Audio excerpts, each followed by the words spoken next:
तो पार्ट 16 की शुरुआत वहीं से होती है जहाँ पिछला एपिसोड खत्म हुआ था। गुवन बटलर को बताता है कि दोही पे फिर से उस किलर ने अटैक किया था और कल वो सच में मर सकती थी अगर मैं टाइम पे नहीं पहुंचा होता तो। पर इससे एक बात मैं समझ चुका हूँ कि वो किलर अपना चेहरा बदल कर दोही पर हमला करता है। जो सुनकर ये बटलर तो हैरान हुए जा रहा था, तभी गुवन उसे बताता है कि कल रात मैंने दोही को शादी के लिए प्रपोज किया। बटलर ने ध्यान से उसकी बात नहीं सुनी थी। कहता है कि ये तो पुरानी न्यूज है, दोही ने आपको शादी के लिए प्रपोज किया था पर आपने तो उसे तुरंत ही रिजेक्ट कर दिया था जो न्यूज की हेडलाइंस बन गई थी। तो गुवन कहता है कि पहले अच्छे से मेरी बात सुन, इस बार मैंने दोही को शादी के लिए प्रपोज किया। जो सुन बटलर तो डबल शॉक्ड रह जाता है और उसे चिल्ला चिल्ला कर पूछने लग जाता है कि आपने उसे प्रपोज किया, ये कैसे हो सकता है? पहले तो आप ही ने सबके सामने उसके प्रपोजल को ठुकराया, तो फिर अब आपने उसे क्यों प्रपोज किया? तो ये सब वो चिल्ला कर कह रहा होता है तो गुवन उसे चुप रहने के लिए कहता है। तो बटलर थोड़ा शांत होकर उसे कहता है कि आप ही ने तो कहा था कि कोई पागल ही होगा जो इंसान से शादी करेगा, तो फिर आपने दोही को शादी के लिए क्यों प्रपोज किया? जिस पर गुवन थोड़ा सोच कर कहता है कि अगर वो किसी और से शादी कर लेती तो फिर मैं एक मैरिड वुमन के हाथ को कैसे पकड़ सकता था, वो बिल्कुल भी डिसेंट नहीं लगता। तो बटलर कहता है कि डेमंस कब से इंसानों की तरह मॉरल्स की बातें करने लगे। गुवन पूछता है कि क्यों मैं नहीं कर सकता क्या? तो बटलर कहता है कि इसका मतलब है कि आप एक मैरिड डेमन बन जाओगे। ये सोचकर ही तो वो खुद ही चिल्लाने लग जाता है। कहता है कि ऐसा कैसे हो सकता है, अगर गायों को इसके बारे में पता चला फिर वो तो गुस्से में पागल ही हो जाएगी। गुवन कहता है कि मैं तो बेकारी टेंशन ले रहा था कि पता नहीं तुम अभी क्या कहने वाले हो। बटलर कहता है कि क्या आपको फर्क नहीं पड़ता गायों के गुस्से से? गुवन कुछ नहीं कहता। तो बटलर कहता है कि अगर आपने दोही से शादी कर लिया तो क्या आपको पता भी है कि आप कितनों के दिल तोड़ने वाले हो? लेकिन गुवन तो कुछ भी नहीं कहता। तभी हमें मिस छा को दिखाया जाता है तो वो अपने टैरो कार्ड्स पढ़ने लग जाती है अपनी डेटिंग लाइफ के बारे में पता करने के लिए। लेकिन उसमें बार बार उसे हर्मिट का कार्ड आता है जो कि बैड लक का सिंबल होता है। तो बार बार हर्मिट कार्ड आने की वजह से वो परेशान हुए जा रही थी। तभी वहाँ पर दोही पहुँच जाती है और उससे पूछती कि क्या ये हर्मिट कार्ड वाकई में इतना बुरा है? मिस छा ने उसे नोटिस नहीं किया था। कहती है ये कार्ड बहुत ही बुरा होता है, समझ लो हमारे डेमन बॉस मैडम दोही से पंगा लेने के बराबर। ये बोलकर ही वो रियलाइज करती कि उसके साइड में तो दोही है जो उसे अभी के अभी अपने केबिन बुलाती है।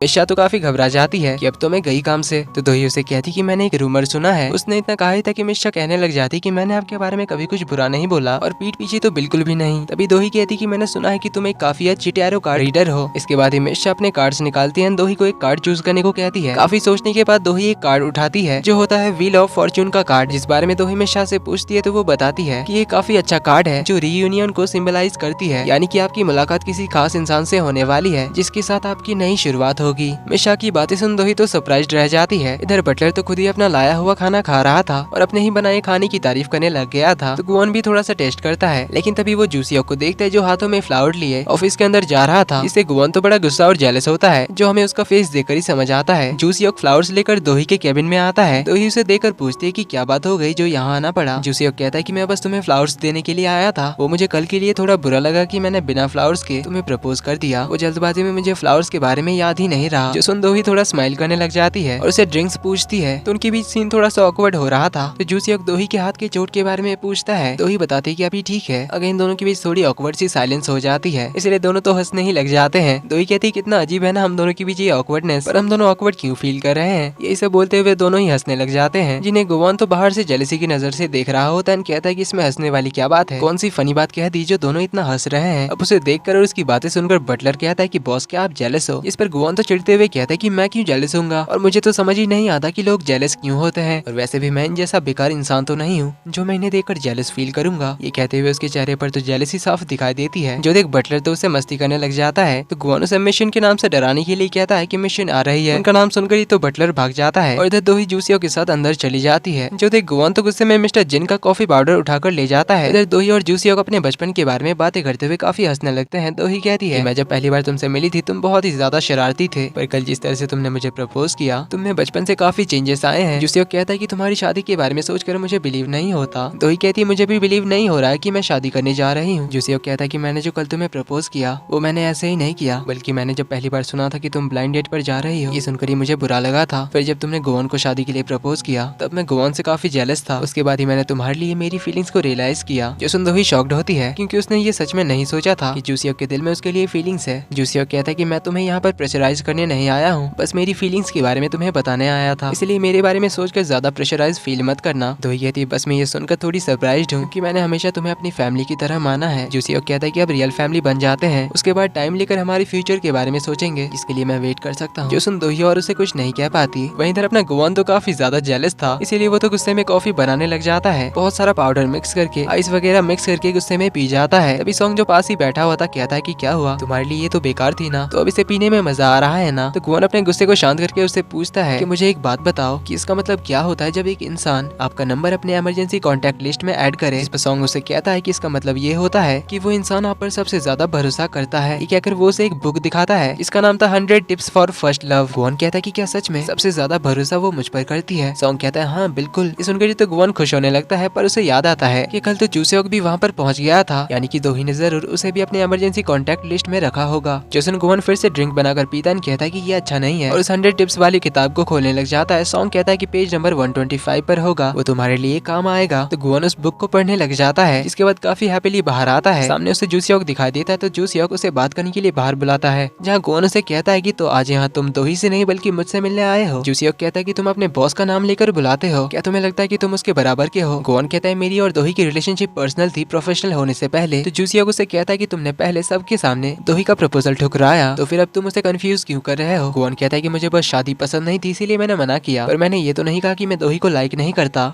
जोसन जूसेओक उसके पास आकर कहता है कि उसके इमोशंस के साथ मत खेलो, तुम्हें पता है कि वो कितनी डेस्परेट है इस सिचुएशन में, इसीलिए उसकी फीलिंग्स के साथ मत खेलो। गुवन कहता है मैं मजाक नहीं कर रहा, मैं दोही को लेकर सीरियस हूँ। दोनों के बीच गर्मा गर्मी का माहौल था ही। तभी मिशन का ऑर्डर आता है कि दोही बाहर जाने वाली है, इसलिए कार रेडी करो। तो गुवन जूसेओक से कहता है कि मैं तुम्हारे साथ बात करके टाइम पास नहीं कर सकता, मैं बहुत बिजी हूँ। ये कहकर जाने लगता है, तभी पीछे से जूसेओक कहता है कि अपनी जगह मत भूलना, तुम सिर्फ दोही के बॉडीगार्ड हो, इसलिए लाइन क्रॉस मत करना। इस पर गुवन कहता है कि ऐसी कोई लाइन नहीं बनी जिसे मैं क्रॉस नहीं कर सकता। ये कहकर चला जाता है, तो जूसेओक उसे गुस्से में घूरने लग जाता है। इसके बाद दोही कार में कहीं जा रही होती है, तभी गुवन उससे पूछता है तुमने मुझे और जूसेओक दोनों को ही इमरजेंसी कॉन्टेक्ट लिस्ट में क्यों सेव रखा है। दोही कहती है क्योंकि तुम मेरे बॉडीगार्ड और वो मेरी फैमिली। पूछती है कि तुमने मुझे प्रपोज क्यों किया जब तुमने सबके सामने मेरे प्रपोजल को ठुकराया था। गुवन कहता है पता नहीं सब लोग मुझसे यही सवाल क्यों पूछते हैं। देन आगे कुछ कहने जाता है जो हमें नहीं दिखाया जाता। अगला सीन हमें दिखाया जाता है मेरे ग्रुप की एक ग्राउंड ब्रेकिंग सेरेमनी का, जहाँ नोसुक पूरी फैमिली के साथ आया था, बाहर मीडिया वाले भी थे। वो एज ए चेयरमैन स्पीच देने के लिए आगे आता है। उसने अपनी स्पीच शुरू ही किया था, तभी सामने से दोही गुवन के साथ एंट्री मारती है, जिसे देख ये सब तो हैरान रह जाते हैं, क्योंकि दोही कभी ऐसे सारे इवेंट्स अटेंड नहीं करती थी, लेकिन वो तो सीधा स्टेज पे चढ़ जाती है। जहाँ म्योंग उससे पूछता है कि अचानक तुम यहाँ कैसे, इससे पहले तो कभी नहीं आई थी। इस पर दोही कहती है क्यों, शौक लगा क्या, अब से तो बस तैयार रहना अगले सरप्राइज के लिए। ये कहकर वो सेंटर में चली आती है, जहाँ नोसुक के स्पीच के बाद दोही उसे कहती कि शायद होस्ट ने गलती कर दी, उन्होंने गलती से आपको चेयरमैन बुला दिया एक्टिंग चेयरमैन की जगह पर। नोसुक कहता है ऐसे टाइम पर कोई कंट्रोवर्सी ना क्रिएट हो इसीलिए कहा है। इस पर दोही कहती है अच्छा तो ये गलती से नहीं कहा था। देन उन्हें बताती कि मैं कल शादी करने वाली हूँ। जो नोसुक के साथ बाकी सब भी शॉक्ड होते हैं। दोही कहती वो थोड़ी जल्दी है ना, इसलिए इनविटेशन कार्ड्स बनाने का टाइम नहीं मिला, इसलिए आप तो समझ ही सकते हैं आखिरकार हम एक फैमिली जो है, इसलिए आप सभी जरूर आना मेरी शादी में। ये कहकर वो जाने लगती है। उसे गुवन कहीं दिखाई नहीं दे रहा था, इसीलिए वो हर तरफ देखने लग जाती है। और तभी वो कुछ लेबर्स के बीच एक आदमी को नोटिस करती है, जिसके गर्दन पर स्क्रैचेस के निशान थे, जो असल में वो किलर ही था। इसलिए वो उसे फॉलो करने जाती है, जिससे वो गिरने वाली होती है, पर गुवन आकर उसे होल्ड कर लेता है। और इसी के साथ पार्ट 16 का यहीं पर होता है। अब दोही किसका प्रपोजल एक्सेप्ट करेगी देखेंगे हम अगले पार्ट में।